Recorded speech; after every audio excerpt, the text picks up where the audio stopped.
again this year. And Ms. Higgins is our Teacher of the Year from last year, and she's cheering her committee. I'm going to hand it over to her. It has been an honor to be Teacher of the Year, and also if there are any former Teacher of the Years here, would you all stand up for a minute to be recognized? See if you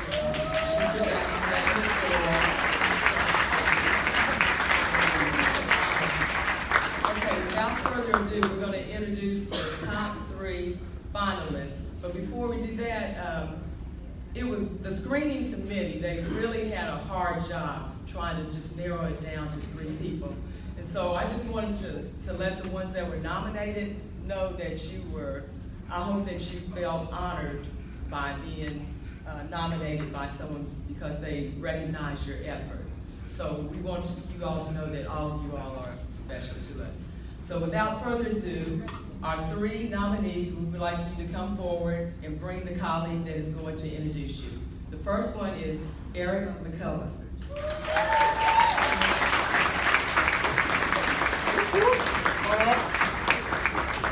We're just going to have all 3 of them at the front at the same time.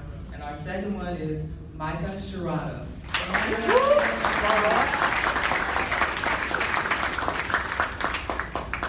And the third one is Julie Toma.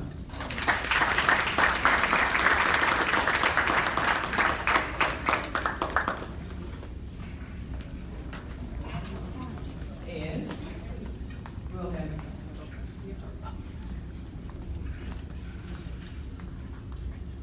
Sir Isaac Newton stated, "If I have seen further, it is by standing on shoulders of giants."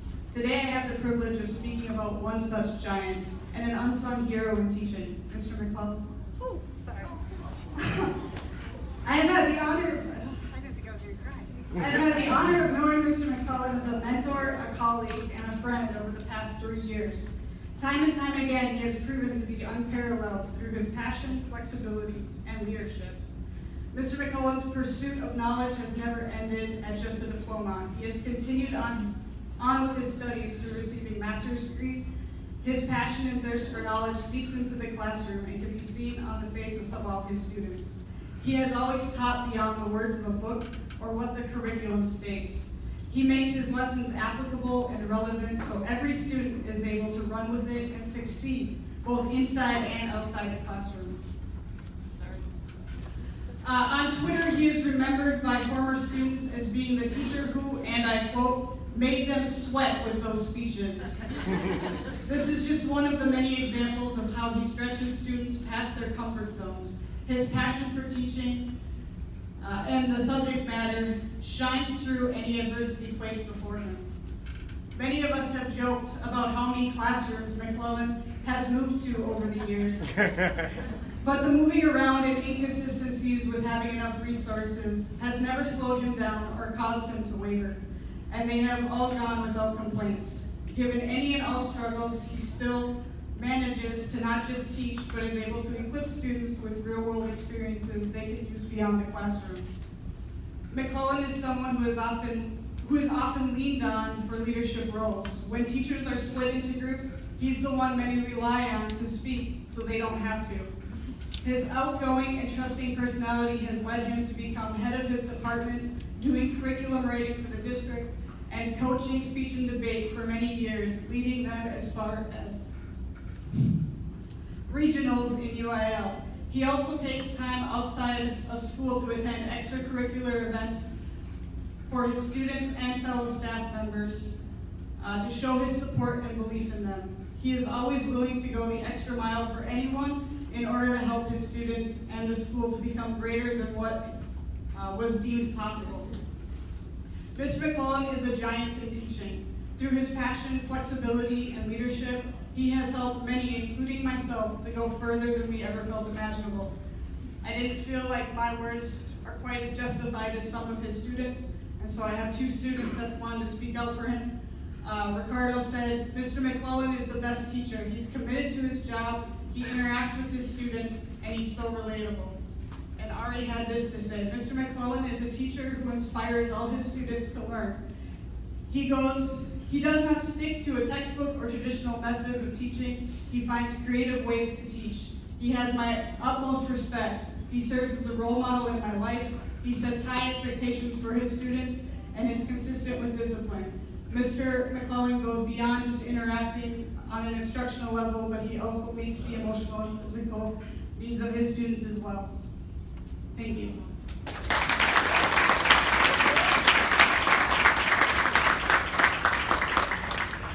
I have the pleasure and honor of speaking for a dear friend, Mr. Mike Sherrano.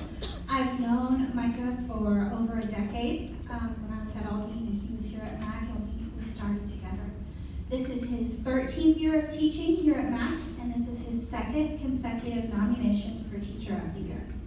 So just knowing that as a staff we are visibly able to see the changes in the choir program that he brought when he came with MAC, it's just an amazing testament to his teaching in the classroom.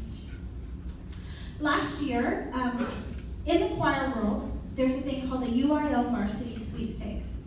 Last year in Aldine ISD, 4 high school choirs in Aldine ISD made a sweepstakes at UIL contest last year. 2 of them came from MacArthur High School. So half of our results came from this building, and that's largely in portion to this man and his contribution to choral excellence. I'll be very honest. The first 6 weeks of school, Micah teaches class. The rest of the time, he facilitates higher level learning. He facilitates his class. He's there to answer questions. He's there to ask very interesting questions. But he instills such a pride in students that they take ownership of their classroom and they move forward with music making and they look up things on the internet and they come together with more questions. And he facilitates that learning in that way. It's truly student driven and it's a beautiful thing to watch. You're all invited to our classroom to watch him do it because it's almost a miracle. Students leave with this higher level of music education and they enter into new programs, into college programs, and they are above entering freshman level. They are above where they need to be because of his dedication to choral excellence. However, his teaching skills are phenomenal, but they are secondary to who he is as a humanitarian. He volunteers at some community colleges with their choirs. He sits and he talks with our students. We have a red couch, and we have days where we help kids. He helps kids get into college.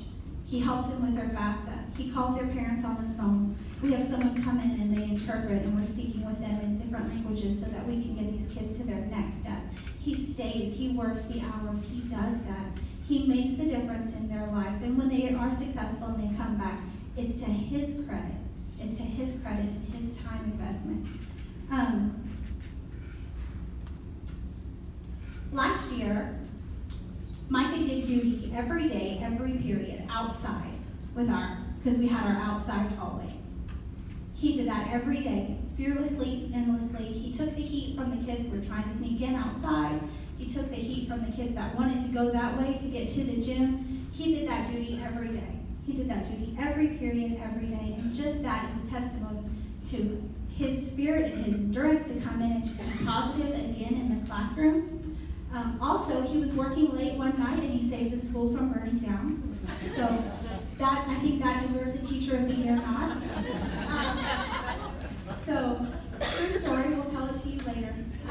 Most of all, I think Micah is a unique combination of a phenomenal listener and a strong advocate. And I think he's the type of voice you would want representing MacArthur High School and at the table were conversations that MacArthur High School is represented.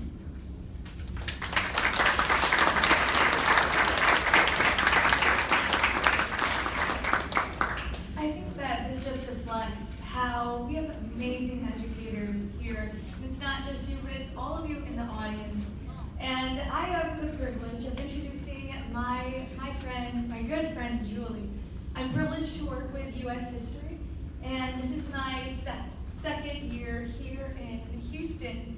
But I am so grateful that I get to work with Julie. She teaches AP U.S. History, and it's interesting because she comes to our levels and she always brings ideas for us that we can add within our classrooms